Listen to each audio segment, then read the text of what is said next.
예, 안녕하세요 여러분. 오늘 소개시켜 드릴 식재료는 쌀입니다.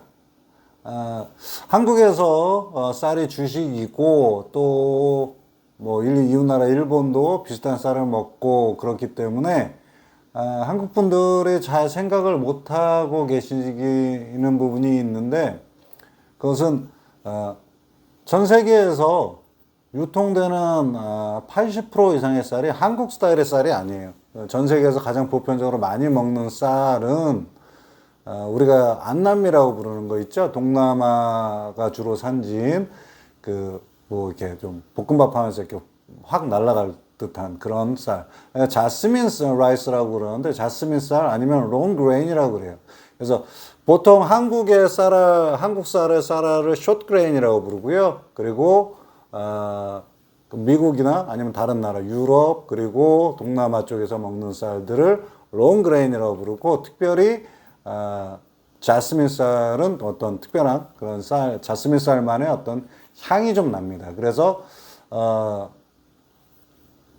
한국 분들한테는 조금 친숙하지 않는 그런 것이겠지만, 사실상 한국이나 일본에서 먹는 쌀은 이 사람들이 생각할 때 좀 뭐랄까 찹쌀처럼 좀 스티키하다 그러거든요. 그래서 좀 뭐랄까 좀 끈적거린다고 그럴까, 점성이 좀 있다 그럴까, 그런 쌀의 어떤 차이점이 좀 있습니다. 물론 저희가 먹을 때는 이쪽에 동남아 쪽의 쌀들이 뭐 밥알이 다 굴러다니고 날아다닐 것 같은 그런 느낌이 있고, 그렇죠. 그렇지만 상대적인 것인데, 요새는 이제 자스민 쌀이 한국에서도 여기 계신 한국 분들도 그렇고 한국에 있는 분들도 그렇고 좀 드시는 분들이 좀 많아지는 것 같아요. 왜냐하면 자스민 쌀이 상대적으로 칼로리가 낮아서 당뇨를 이렇게 갖고 계신 분들한테는 상당히 좋다고 이야기가 되고 있습니다. 그래서 당뇨 환자들이나 이렇게 각 분들이 자스민 쌀을 많이 이용을 하시는데, 자스민 쌀을 조금 더 맛있게 먹는 방법 과연 뭐가 있을까 이렇게 생각을 하는데, 여러분 그냥 우리가 드시는 대로 그렇게 드셔도 돼요. 우리가 압력밥솥 같은 데 이렇게 밥을 짓잖아요. 아니면 뭐 냄비에다 짓기도 하고 그러는데, 밥을 그대로 물을 짓고 그 다음에 끓여서 뜸 들이고 뭐 이렇게 해서 하셔도 되는데, 실제로 동남아 쪽에서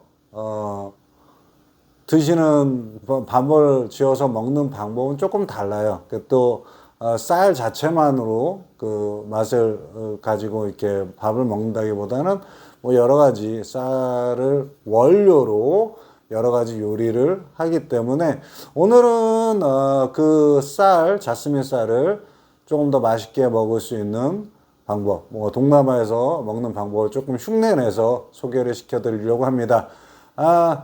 자스민 쌀에 대해서 한 가지 또 말씀을 더 드리자고 한다고 하면, 주요 산지는 지금 태국이나 아니면 베트남이 되는데요.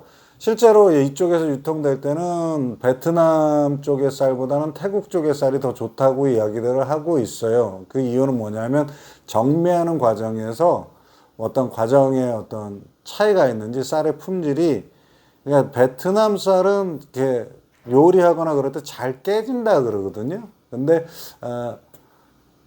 태국 쌀은 그렇지 않다고 그래요. 그래서 이쪽에서는 태국산의 쌀을 훨씬 더 많이 선호하고 더 많이 소모하는 편입니다. 자, 그러면 이제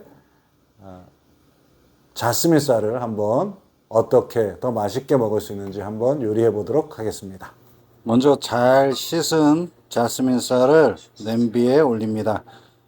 자스민 쌀이 물을 많이 먹기 때문에 물은 좀 넉넉하게 잡아주시는 게 좋아요. 1.5배에서 2배 정도까지 잡아주시면 됩니다. 밥물이 끓기 시작하면 타서 눌러붙지 않도록 이렇게 잘 저어줍니다. 쌀알 자체가 이렇게 굉장히 크게 물을 많이 머금는 것을 볼 수 있죠. 네, 쌀이 어느 정도 익어서 이제 한국처럼 뜸을 들일 때가 되면요, 요것이 그 자스민 쌀 제조하고 한국 밥 짓는 법하고 결정적인 차이가 생길 텐데, 요 상태에서 첨가물을 넣어줍니다. 어떤 경우에는 코코넛 밀크를 넣기도 하고요. 달짝지근한 맛이 나도록. 또 어떤 경우에는 다른 것들을 넣기도 하는데, 저는 이 밥으로 이제 볶음밥을 할 것이기 때문에 치킨 브로스, 치킨 스탁을 넣어주겠습니다. 그리고 약한 불에 뜸을 들이면서 이렇게 한번 저어주면서 다시 한번 끓여주시면 돼요. 네, 이렇게 자스민 쌀을 밥을 한번 지어봤는데요. 한국과는 달리 가장 큰 특징이 아까 말씀드린 것처럼 밥을 끓이는 뜸을 들이는 중간 과정에서 첨가물을 넣는다는 거죠. 많은 분들이 드실 때는 되게 가장 많이 들어가는 건 코코넛 밀크를 가장 많이 쓰시는 것 같아요. 그래서 밥의 맛이 약간 달달하면서 달짝지근한 그런 맛이 나기도 합니다. 뭐 여러 가지 방법으로 사용해서 뭐 편하신 대로 드셔도 되겠지만, 개인적으로는 볶음밥 같은데 자스민 쌀 이용하는 게 굉장히 좋거든요. 그리고 굉장히 뭐라 그럴까요? 뭐 편하기도 하고 맛있기도 하고 그런 느낌이 있어요. 그래서 태국식 볶음밥이라든가 아니면 중국식 볶음밥에도 마찬가지로 이 자스민 쌀을 많이 이용을 하기도 합니다. 예, 더욱더 많은 방법으로 더 맛있고 더 재미있는 그런 그런 식생활을 하시기를 바랍니다. 예, 그럼 여기서 마치겠습니다. 지금까지 시청해 주셔서 감사합니다.